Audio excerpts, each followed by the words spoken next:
The Witch adalah film pertama Robert Eggers, sutradara Amerika yang pada tahun 2019 kemarin sukses dengan film The Lighthouse. Lewat film ini, dia mengestablishkan diri sebagai sutradara muda berkelas dan memiliki masa depan yang cemerlang. Dalam film ini, Robert Eggers mengambil setting pada masa abad ke-17 di daerah New England, Amerika, tempat berlabuhnya para kaum Puritan yang melarikan diri dari Inggris. Film ini berkisah tentang sebuah keluarga imigran Inggris yang baru menginjakan kakinya di Amerika, berusaha untuk membangun kehidupan baru di sebuah tempat di alam liar yang belum pernah dijamah sebelumnya. Nuansa dogma Kristiani yang saat itu menjadi pemegang kuasa dalam tatanan hidup sosial di antara kaum Puritan menjadi background yang menghantui kehidupan keluarga ini. Persinggungan antara keyakinan mereka terhadap Tuhan dan dosa yang mereka lakukan serta godaan setan menjadi faktor psikologi yang diracik sebagai medium pengembangan karakter di film ini. Eggers sukses merangkai kengerian dari awal lewat a series of event yang makin lama makin memuncak. Sangat merekomendasikan film ini sebagai film horor berkualitas tinggi yang layak wajib untuk ditonton. Di sini kita akan diajak untuk bisa merasakan suasana sepi tinggal di daerah terpencil yang masih angker. Alur dramanya yang mencekam juga kita akan disuguhkan oleh adegan-adegan ngeri yang gak akan terlupakan dan twist ending yang sangat-sangat bikin kita pengen teriak. Oh my God!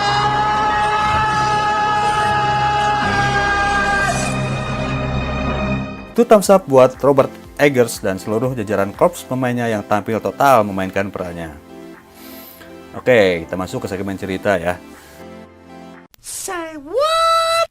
Diceritakan pada suatu hari sebuah keluarga kecil yang taat harus keluar dari kompleks pemukiman pekerja perkebunan dan mereka harus mencari tempatnya sendiri di alam liar. Sampailah keluarga kecil ini di sebuah tempat di tepi hutan yang mereka anggap sebagai tempat yang penuh harapan. Mereka pun mulai membangun kehidupan di sana, membuat rumah tempat tinggal dan membuka lahan hutan sebagai lahan pertanian. Namun semuanya ternyata menjadi awal bagi rantai ujian kehidupan mereka, dimulai dengan masa panen mereka yang jauh dari harapan. Jagung yang dihasilkan dari lahan pertanian mereka semuanya kering, sehingga tidak layak untuk dikonsumsi. Ancaman akan bahaya kelaparan pun mulai menghantui benak William, kepala rumah tangga dari keluarga tersebut. Thomasin yang diperankan dengan apik oleh Anya Taylor-Joy merupakan anak yang paling besar dari keluarga ini. Umurnya yang sudah memasuki usia akil balik membuatnya sering dipercaya untuk membantu ibunya mengurusi pekerjaan rumah tangga, mulai dari mencuci pakaian, memerah susu kambing, dan mengasuh bayi mereka, Samuel. Suatu saat, Thomasin mengasuh adik bungsunya dengan membawanya pergi ke pinggiran hutan. Disinilah awal mula peristiwa yang menjadi masalah bagi keluarga itu terjadi karena pada saat itu Samuel menghilang tanpa jejak tepat di hadapan Thomasin. Haru biru pun melanda keluarga itu. Catherine, sang ibu, tidak pernah bisa tidur sejak kejadian itu dan di siang bolong pun dia tidak pernah berhenti menangis. Semua alasannya yang logis tidak pernah ditemukan dan akhirnya sebagai penghibur diri bagi anggota keluarganya, William mengarang cerita bahwa kemungkinan Samuel diculik oleh serigala. Pencarian terhadap Samuel tidak menemukan hasil. William mengajak Caleb untuk pergi ke hutan. Caleb ini adalah anak lelaki yang merupakan anak kedua dari keluarga tersebut. Sebenarnya perginya mereka ke hutan tersebut adalah hal yang mereka anggap sebuah pelanggaran karena sang ibu yang bernama Catherine tadi sangat melarang anak-anaknya untuk memasuki hutan. Kepergian mereka ke hutan itu adalah untuk memeriksa perangkap yang telah dipasang oleh William. Barangkali saja perangkap tersebut sudah berhasil menangkap binatang yang bisa mereka santap. Ketika pulang, mereka terkejut dengan kehebohan yang terjadi di halaman rumah. Si kembar Mercy dan Jonas sedang berlari-lari mengajak kambing hitam piaraan mereka, Black Phillip, sampai keluar kandang. Sambil memarahi kedua bocah celik itu, dan memarahi Thomasin pula karena dianggap lalai dalam menjaganya, William memasukkan lagi kambing bandel itu ke dalam kandang. Catherine juga dibuat gusar karena mengetahui William telah mengajak Caleb masuk ke dalam hutan. Caleb mencoba membela ayahnya bahwa sebetulnya ia yang meminta diantar karena ia merasa pernah melihat pohon apel di tebing sana. Tadinya apel tadi akan ia hadiahkan kepada sang ibu, meskipun pada akhirnya mereka tidak mendapatkannya karena memang pohon apel itu sendiri tidak pernah ada. Hal itu hanya bohong Caleb saja terhadap ibunya. Catherine yang tengah berduka merasakan sesuatu yang aneh terhadap kejadian ini, bahwa ada sesuatu yang mistis berada di sana.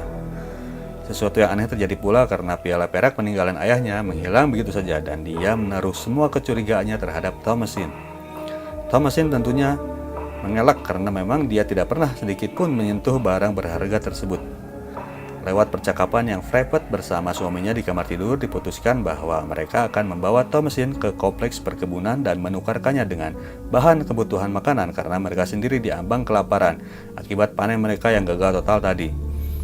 Di zaman itu di New England sudah menjadi kebiasaan apabila anak perempuan yang sudah akil balik dan sudah bisa bekerja, dia bisa dititipkan oleh orang tuanya untuk menjadi pekerja ke sebuah keluarga yang mau menampungnya. Percakapan tersebut terdengar oleh anak-anak mereka.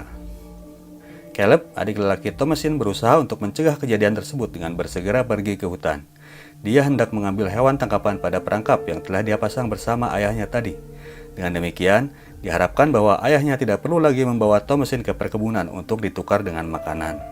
Thomasin tidak membiarkan adiknya pergi sendiri, maka berangkatlah adik kakak itu pergi ke hutan, membawa kuda dan anjing peliharaan mereka. Kebetulan adik kakak ini memang akrab sekali. Thomasin sangat menyayangi adik lelakinya dan Caleb pun demikian. Ditambah pula karena usianya yang sudah mulai memasuki masa pubertas, Caleb seringkali curi-curi pandang ke payudara kakaknya yang lagi mekar-mekarnya itu. By the way, mereka pun berhasil sampai di tempat perangkap mereka dipasang dan dibawalah binatang hasil dari perangkap mereka. Namun perjalanan mereka terhenti karena kemunculan seekor kelinci yang sebelumnya juga muncul di kandang kambing di rumahnya. Kelinci tersebut menjadi target incaran Fowler, anjing penjaga mereka, sehingga Caleb pun harus mengejar anjingnya yang masuk ke dalam hutan. Terpisahlah kedua adik kakak itu di dalam hutan belantara yang memiliki mata yang menghantui pergerakan makhluk yang masuk ke dalamnya. Menghilangnya kedua anak ini membuat histeris isi rumah yang mereka tinggalkan. William mencoba masuk ke dalam hutan untuk mencarinya, dan sebelum masuk terlalu jauh, ia berhasil menemukan Thomasin yang berjalan sendirian pulang tanpa kudanya. Di dalam hutan, Caleb menemukan anjingnya mati mengenaskan, lalu dia pun berkelana sendiri menjali jalan pulang. Namun dia seperti disesatkan dari jalan yang benar menuju rumah. Sebuah kekuatan menuntunnya masuk ke kedalaman hutan yang gelap dan pekat, yang bahkan sinar matahari pun sulit untuk masuk menyelinap. Seorang wanita cantik dengan gaun yang lahak memperlihatkan payudaranya yang subur, menariknya untuk datang menghampiri, dan Caleb tidak mampu untuk lepas dari kekuatan itu. Dia tiba di rumah pada malam harinya dalam keadaan telanjang dan kondisi yang sekarat. Perawatan fisik dan rohani lewat doa-doa yang kencang mereka panjatkan untuk menyelamatkan jiwa Caleb yang sepertinya telah dirasuki oleh sihir dan kekuatan hitam yang sangat kuat. Setan telah merasuki jiwanya. Mulutnya meracau, berteriak-teriak seperti kesakitan, dan pada akhirnya jiwa Caleb tidak bisa terselamatkan. Dari dalam mulut Caleb ditemukan buah apel yang membuatnya tersedak dan kesulitan bernafas. Sepertinya itu adalah pertanda dari dosa yang pernah dilakukan olehnya. Kepercayaan mereka terhadap Tuhannya pun mulai goyah. Semua anggota keluarga makin mencurigai bahwa Thomasin adalah biang masalah dari bencana yang menimpa mereka. Thomasinlah yang berada di antara Samuel dan Caleb di saat kedua anak itu menjadi korban kematian. Bahkan ocehan anak kecil kembar Mercy dan Jonas pun sejalan dengan kecurigaan kedua orang tuanya. Dua anak kecil ini mendapat bisikan dari Black Phillip, kambing hitam piaraan mereka, yang mengatakan bahwa Thomasin itu adalah The Witch. Sebagai bagian dari hasutan pula, disebutkan bahwa Thomasin telah melakukan perjanjian dengan setan. William sebagai ayah meminta Thomasin untuk mengakuinya bahwa atas nama Yesus Kristus semua umat akan bisa diangkat dari sihirnya apabila dia mengakui. Tapi Thomasin menolak karena dia tidak merasa dirinya sebagai bagian dari sihir. Alih-alih dia mendesak balik ayahnya tentang hal pengampunan dosa, bahwa dialah yang seharusnya mengakui hal-hal yang menjadi dosanya. Bagaimana ia telah berencana membuangnya ke perkebunan. Bagaimana ia telah berbohong mengenai piala perak milik ibunya.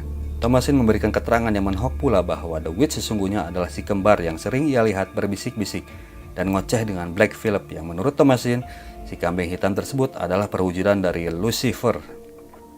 Tidak sanggup lagi mendengar segala kebenaran yang didengarnya, William menyeret Thomasin untuk kemudian menguncinya bareng si kembar dan kedua kambing piaraannya. Thomasin mewanti-wanti bahwa itu adalah sebuah tindakan yang berbahaya untuk menyatukan si kembar dengan si kambing hitam. Namun William sepertinya sudah tidak terpikirkan tindakan lain. Malamnya kali ini William benar-benar mengakui dan memohon ampunan atas segala dosa-dosa yang pernah dilakukannya, bahwa dia dengan segala keangkuhannya telah menjadi penyebab segala tragedi yang menimpa keluarganya. Jadi, keluarga ini diusir dari kompleks pekerja perkebunan karena sifatnya yang arogan terhadap pengurus perserikatan pekerja setempat. Namun malam itu posisi setan sudah sedemikian kuat mencengkeram mereka. Muncul penampakan kedua anak lelaki Catherine. Caleb dan Samuel yang datang menghampirinya. Bahkan, Samuel berada dalam kondisi sehat sedang dipangku oleh kakaknya Caleb. Segeralah Catherine merangkul melepas rindu dan memberikan asupan ASI kepada bayinya yang sedang menangis. Namun ternyata itu bukan Samuel yang ada di pangkuannya, melainkan seekor burung gagak hitam yang sedang mematuk-matuk putingnya sampai berdarah. Di dalam kandang si kembar terbangun mendengar suara rintihan di pojok kandang. Mercy mendatangi sumber suara tersebut dan dilihatnya ada sebuah sosok makhluk yang berbadan manusia sedang menggerogoti tubuh Flora, kambing piaraan mereka yang berwarna putih. Kemudian makhluk tersebut menoleh menyeringai ke arah Mercy dan dari tampangnya terlihat bahwa makhluk tersebut bukanlah manusia. Pagi harinya William terbangun dengan mata yang nanar dan kemudian terhentak melihat kondisi kandangnya yang hancur berantakan. Thomasin tergeletak di pinggir kandang dan Flora terkapar dengan badannya yang hancur. Sementara itu, dua kembar Mercy dan Jonas tidak terlihat lagi ada di sana. William yang belum pulih dari kesadarannya ditambah lagi dengan pemandangan di depan matanya yang menyesakkan. Dia tidak menyadari akan adanya serangan dari arah sampingnya. Black Phillip menerjang badan majikannya tersebut sampai menyebabkan luka yang sangat berat. Serangan tersebut berlanjut dengan terjangan kedua yang menyebabkan kematian dari William. Thomasin histeris melihat kematian ayahnya dan saat ia hendak mendekati tubuh ayahnya, Catherine datang seraya mendorong Thomasin untuk menjauh dari tubuh suaminya. Kejadian itu menjadi sebuah penguat keyakinan bagi Catherine bahwa Thomasin ini memang benar-benar tukang sihir. Di mana kematian terjadi terhadap anggota keluarganya, disitulah Thomasin berada. Dia menyerang anak perempuannya seraya menyerukan kata-kata umpatan layaknya terhadap setan, tetapi Thomasin berusaha untuk tidak meladeni amarah ibunya. Saat ibunya menerjang pun ia masih sempat bilang, "I love you, Mom."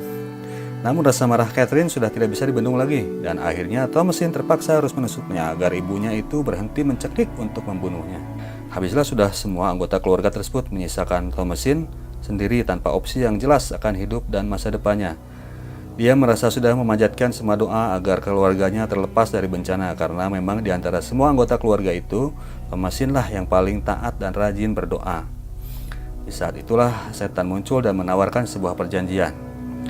Sebuah perjanjian yang bisa membawa Thomasin keluar dari kesulitan hidupnya. Thomasin yang sudah terlanjur hopeless menyetujui perjanjian tersebut, maka berjalanlah Thomasin dengan telanjang tanpa busana perlambang dari seorang pendosa. Berjalan menuju ke kedalaman hutan untuk bergabung sebagai sekutu dari setan. Mulai dari saat itu, jadilah dia sebagai The Witch yang sesungguhnya.